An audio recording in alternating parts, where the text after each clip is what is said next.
Stuart, while I have you on too, thank you for being gracious as we try and put this book out so quickly too. I know that was surprising to some of our authors and stuff too, and you rolled right with it. And I just wanted to say that I wanted to shake your hand in person at HIMSS and say that to you, but I'll say it to you now too, and really appreciate the great contribution that you've made to one of the longest chapters in the book too. But it's not about length; it's about the value of the information that you had in there too. So I wanted to say thank you, and then turn that over to you.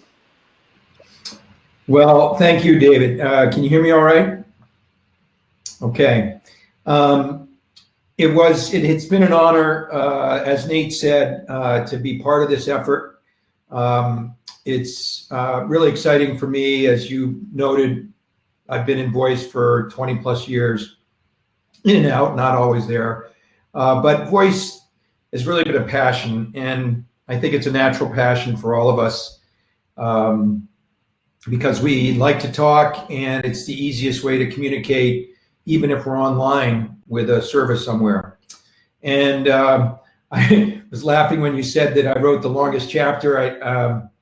I'm inclined to apologize. I noticed that as I was looking through the chapters again before this call.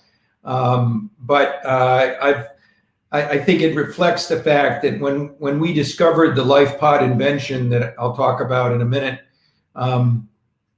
we really realized that this idea of proactively having a voice-capable service, or a voice-first service, as we say now, capable of actually talking to you before you talk to it, is a pretty revolutionary idea. I mean, we see it occasionally in movies. And I actually spent a weekend trying to find examples of it in movies, like Jarvis and Iron Man's helmet, and C-3PO back in Star Wars was one of the first. But it's really not something that I think people realize that the technology is capable of now.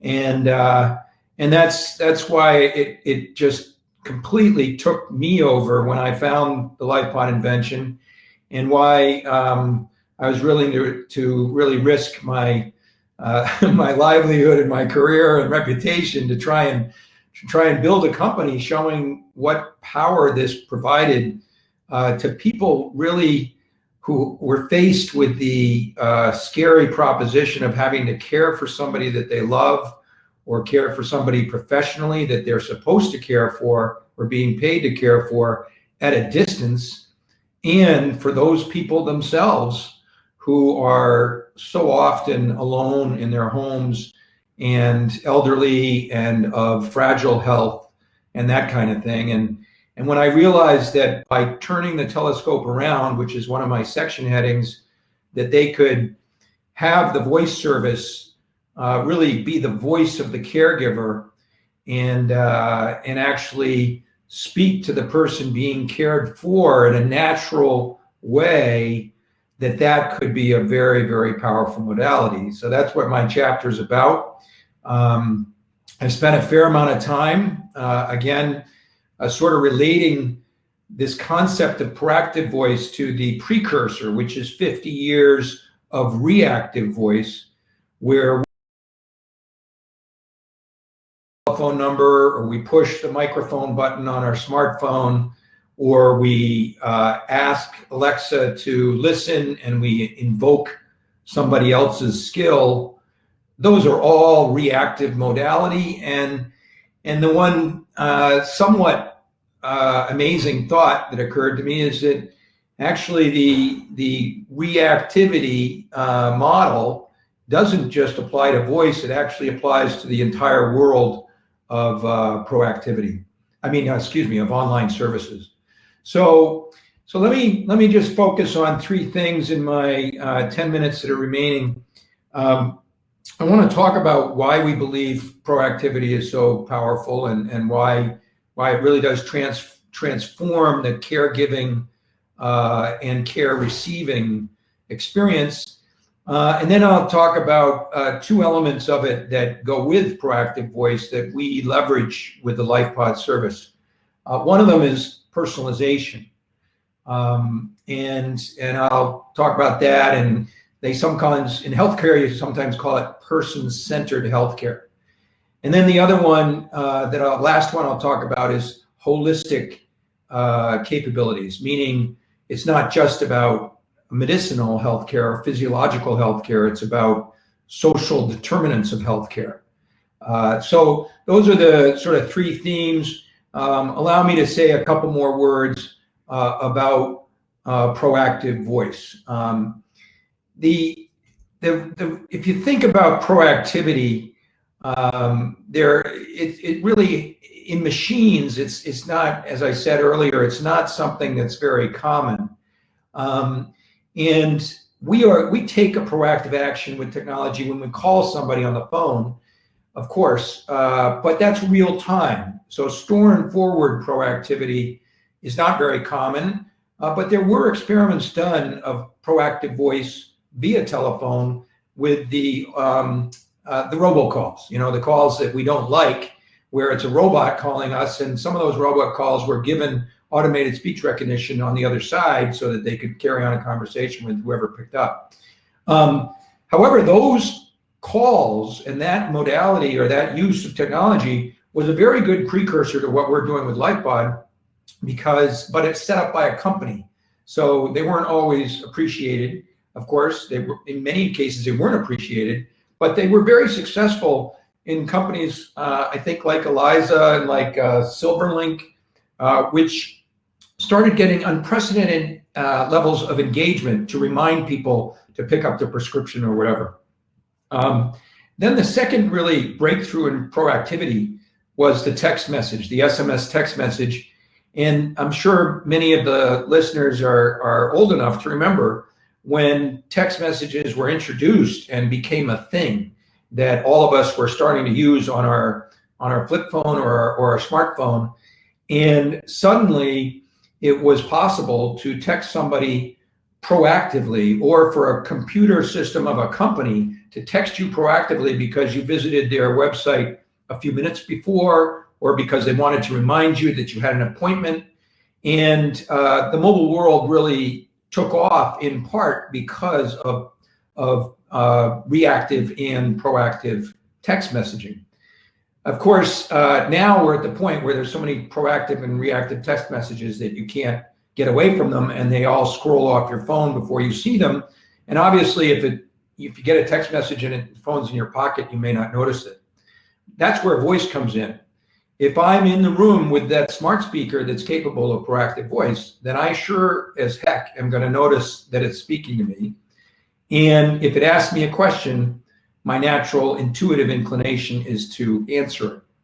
So that's what we mean by turning the telescope around. So at LifePod, the caregiver can set it up, and this gets to my second topic, which is personalization and person-centered care. The caregiver can set it up in order to say in the morning, "Good morning, Carol, how did you sleep last night?" And Carol may never be asked that question because she's alone 360 days a year, and she usually doesn't wake up with anybody.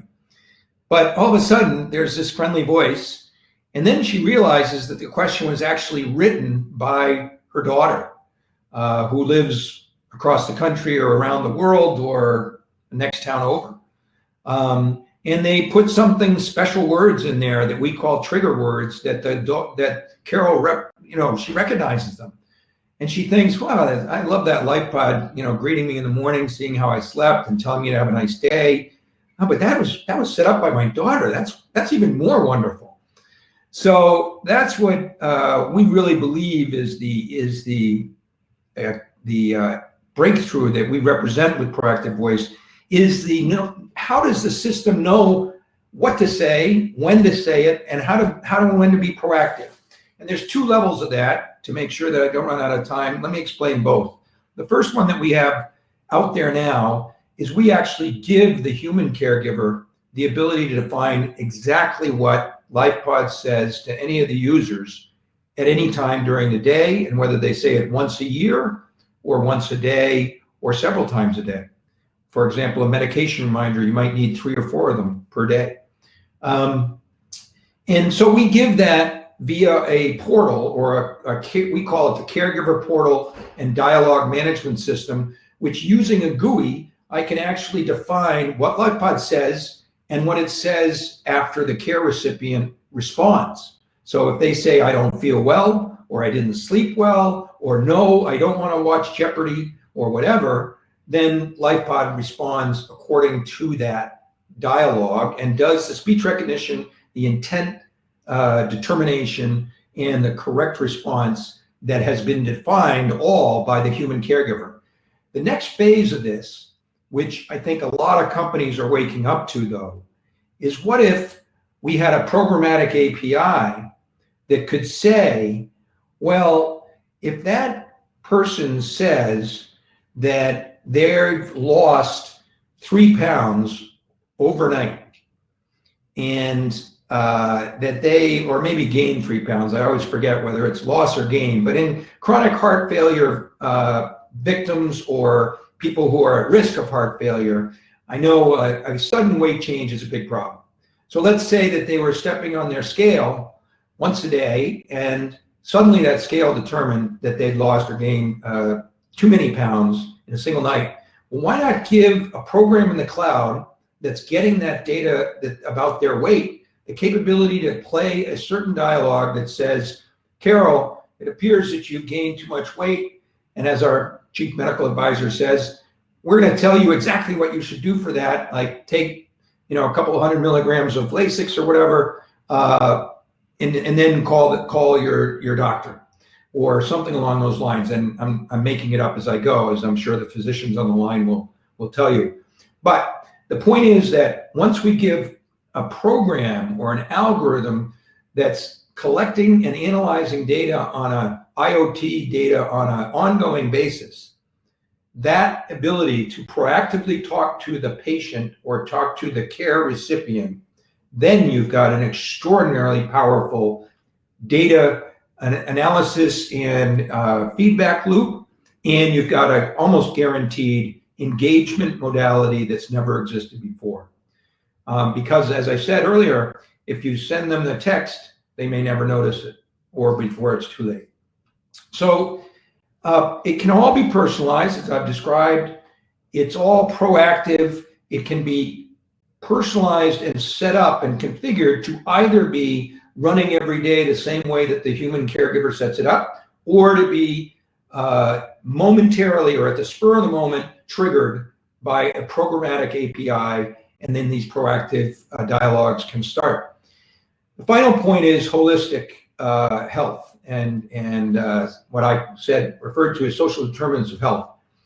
One of the things we're the most proud of right now is that one of the chief innovative doctors over at Commonwealth Care Alliance, when he was there, he left after a wonderful 10-year career recently, but he said after watching LifePod function in the field among some of the sickest and poorest patients, because they only serve the dual eligibles, is he said, this really looks like an antidote to loneliness. And so that's a social determinant of health. We all know that social isolation has been called a pandemic. So this ability to configure these routines to talk about little things like Jeopardy starts, or your book group starts in 5 minutes, or don't forget it's your son's birthday today, would you like to call them? These things have nothing to do with medicinal or physiological health, as I said earlier. And yet they balance the health equation, and they help keep people maintain their well-being over time. So I'm going to stop there because I can see I'm crouching up on 1:15, and see if there's any questions I might be able to answer before. Thank you. Thank you so much, Stuart.